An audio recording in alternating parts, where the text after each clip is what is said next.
siang Ibu Irma. Selamat siang Ibu. Bagaimana kabarnya Bu? Sehat selalu Bu. Oke, baik Bu. Jadi di sini kedatangan saya untuk mewawancara Ibu. Bagaimana nanti Ibu pembelajarannya di dalam kelas. Nah, pertanyaan saya, indikator apa yang akan Ibu sajikan nanti di dalam kelas Bu? Sesuai dengan materi yang saya akan bawakan itu mengenai menanggapi perubahan budaya.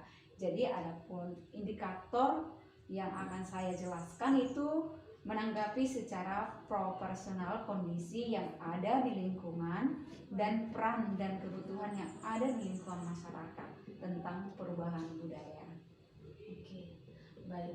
Nah, metode apa yang akan nanti Ibu gunakan pada saat pembelajaran ini dan apa alasan Ibu memilih metode ini dalam pembelajaran tersebut? Sehubungan dengan materi saya menanggapi, jadi saya mengambil metode pembelajaran itu metode problem based learning. Jadi ini saya akan memberikan menanggapi sebuah permasalahan. Jadi sebuah permasalahan yang dimana nanti anak-anak menanggapi dan muncul umpan balik dari kelompok-kelompok atau murid-murid nanti. Oke, baik Bu. Nah, kalau kita di dalam kelas atau mau mengajar pasti akan ada alat dan bahan yang akan kita persiapkan kan Bu. Nah, alat dan bahan apa yang sudah Ibu siapkan dan coba berikan apa alasannya? Alat dan bahan yang saya siapkan sesuai dengan materi saya. Yang pertama itu laptop ya pasti ya Bu ya. Terus speaker karena nanti saya juga akan memutarkan video dan juga ada nanti ice breaking dan juga di situ kalau Infocus pasti sudah disediakan dari sekolah dan juga saya akan menyediakan LKS lembar kerja siswa. Terus saya juga akan membagikan sticky note. Terus juga saya akan menyiapkan yang namanya pasti materi yang bentuk PPT. Oke, baik. Coba ceritakan tahapan pembelajaran yang akan Ibu sajikan nanti di dalam kelas.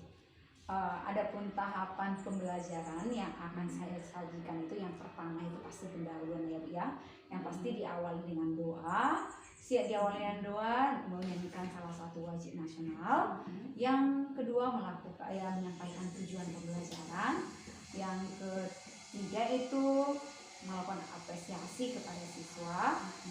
Di dalam pendahuluan ini juga saya akan menanyakan kabarnya siswa. Saya menjelaskan di situ bagaimana kondisi siswa, apakah merasa senang atau kondisinya tidak enak. Jadi saya akan di situ memberikan pertanyaan yang akan saya bagikan melalui sticky note. Jadi nanti siswa akan menjelaskan bagaimana ekspresinya, bagaimana perasaannya. Nanti siap itu siswa akan menempelkannya di depannya atau di papan tulis ya Bu. Terus saya akan untuk bagaimana ya tadi udah disampaikan ekspresinya, untuk memberikan semangat saya akan memutarkan ice breaking ya. Ice breakingnya saya putarkan supaya siswa juga semakin bersemangat. Apalagi ini saya berencana di les 67 di akhir pembelajaran. Terus yang berikutnya itu kegiatan inti. Kegiatan inti nanti ada yang pertama itu pertanyaan pemantik, yang dimana nanti pertanyaan pemantik ini bersumber dari video yang saya tampilkan. Tapi ini sebuah permasalahan seperti yang saya dimana metode saya itu adalah problem based learning ya Bu ya. Tapi di masalah ini ada 3 pertanyaan pemantik yang dimana nanti yang saya harapkan secara mandiri dulu dijawab masing-masing siswa, dan masing-masing siswa ini kan memberikan kesempatan ya kepada siswa untuk menyampaikan keterampilannya ya. Jadi masing-masing siswa itu menyampaikan dulu apa pendapatnya. Terus saya akan bagi kelompok lagi, berdiskusi kembali dari hasil dari kelompok siswa tersebut. Setelah itu nanti masing-masing kelompok akan mempresentasikan hasil diskusinya masing-masing. Terus selain itu ya Bu ya pasti saya juga akan memberikan pelurusan ya hasil dari presentasi dan memberikan kesimpulan dan refleksi ya Bu ya. Terus di situ yang terakhir pasti memberikan tugas dan juga siap pembelajaran pasti ya penutup ya berdoa. Oke, itu sudah dirangkaikan semua ya Bu ya? Iya. Oke, mantap.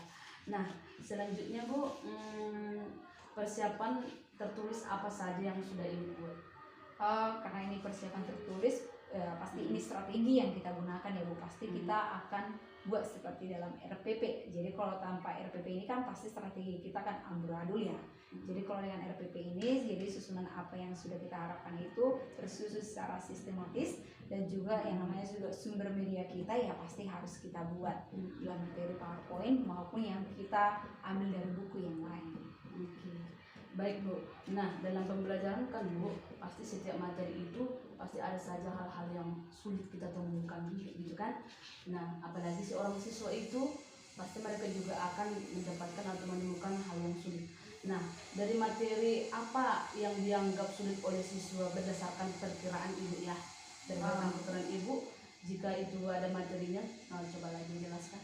Jadi materinya itu kan menanggapi perubahan budaya. Jadi ini terkhusus dia mungkin banyak siswa yang tidak tahu apa aja budaya yang ada di sekitarnya. Itu mungkin kesulitan dan itu mungkin bahan-bahan yang lain untuk mendukung pengetahuan anak ini. Itu saya rasa yang sulit. Jadi saya yang akan mencarikan istilahnya apa yang mau dibahas setiap budaya di daerahnya masing-masing supaya diperjelas seperti itu.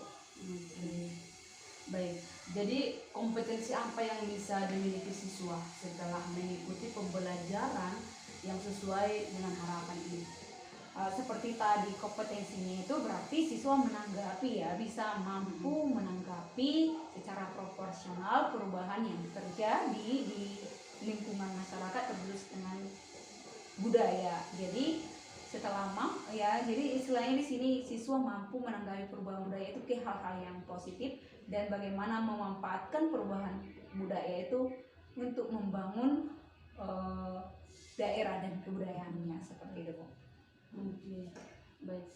Nah, pertanyaan saya yang terakhir ya Bu ya, apa yang perlu mendapat perhatian khusus pada saat pembelajaran Ibu berlangsung?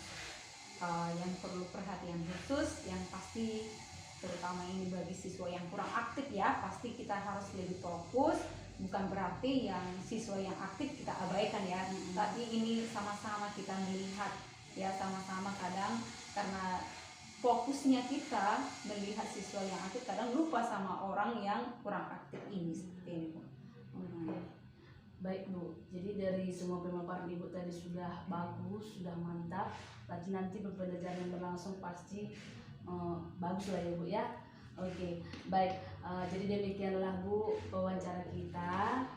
Terima kasih atas pemaparan yang sudah Ibu sampaikan. Semoga pada saat pembelajaran Ibu berlangsung setiap hari sangat menyenangkan dan siswa-siswa juga semakin semangat dalam pembelajaran Ibu. Terima kasih. Sama-sama Bu.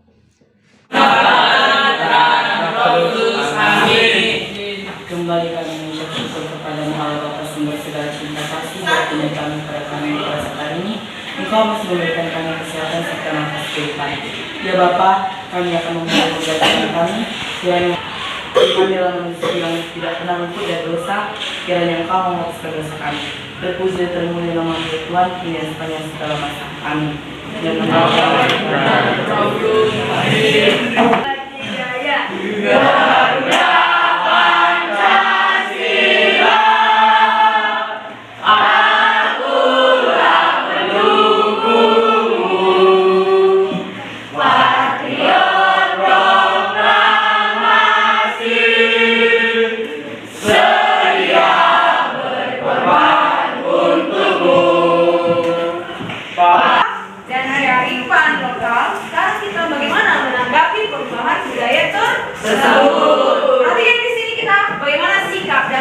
kita untuk meningkatkan kearifan lokal. Kemarin apa yang dimaksud dengan kearifan lokal?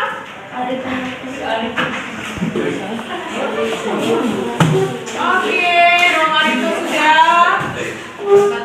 Karena hari ini saya dipilih dengan kebahagiaan. Oke, ada di sini guys. Perasaan saya saat ini biasa aja karena saya sedang tidak.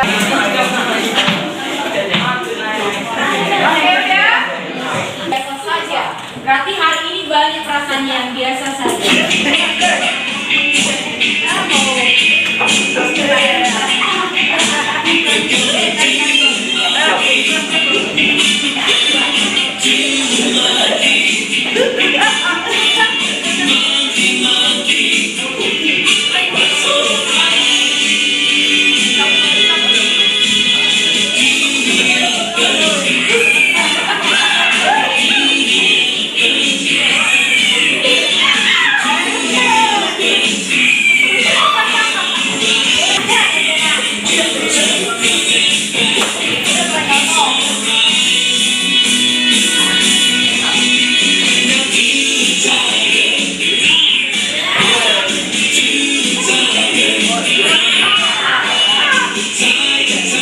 Ya, menanggapi perubahan budaya.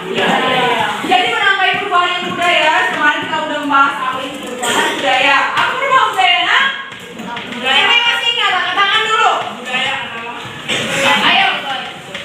Ayo. Mesti terus inovasi dan melakukan perubahan. Hal itu juga dapat melakukan perubahan sosial dan budaya.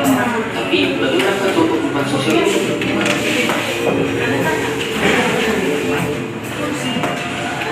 Oke, masyarakat zaman dahulu beranggapan banyak anak banyak rezeki, sedangkan zaman sekarang 2 anak sudah cukup. Dulu, pergaulan sangat terbatas, namun di zaman modern, pergaulan jauh lebih bebas, seperti minum alkohol dan merokok. Hubungan antara orang tua dengan anak sangat terbatas, berbeda dengan sekarang, hubungan antara orang tua dengan anak lebih bebas. Dan dulu, keturunan merupakan ukuran status sosial yang tinggi. Sekarang, kekayaanlah yang menjadi tolak ukur status sosial.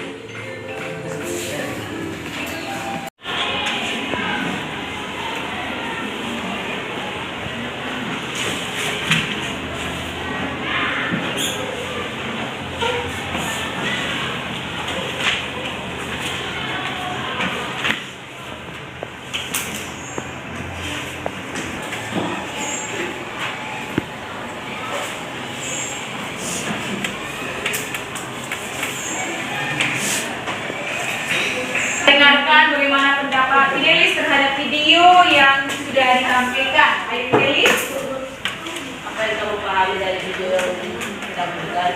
Yang saya pahami adalah perubahan tidak selalu berarti dari perubahan dapat memajukan kesejahteraan. Contohnya orang tinggal di gubuk sekarang di rumah. 2. Bagaimana cara Anda masing-masing menanggapi perubahan?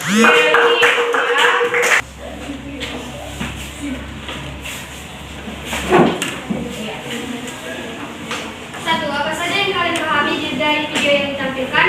Yang bisa saya pahami dari video itu adalah tentang perubahan budaya yang terjadi di tahun ini. Contohnya dulu permainan anak-anak adalah kelereng dan lain-lain. Tetapi zaman sekarang anak-anak lebih ketergantungan pada gadget dan juga batas sosial ditentukan budaya dampak perubahannya dan cara setiap orang menanggapinya. 2. Bagaimana cara Anda masing-masing menanggapi perubahan budaya? Cara saya menanggapinya adalah dengan memanfaatkan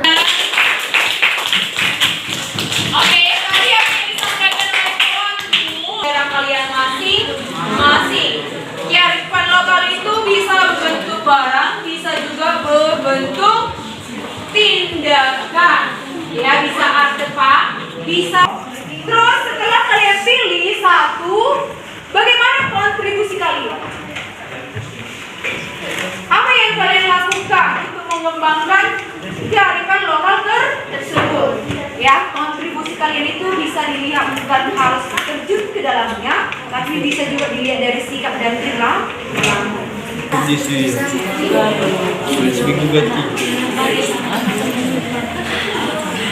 Silakan diskusi.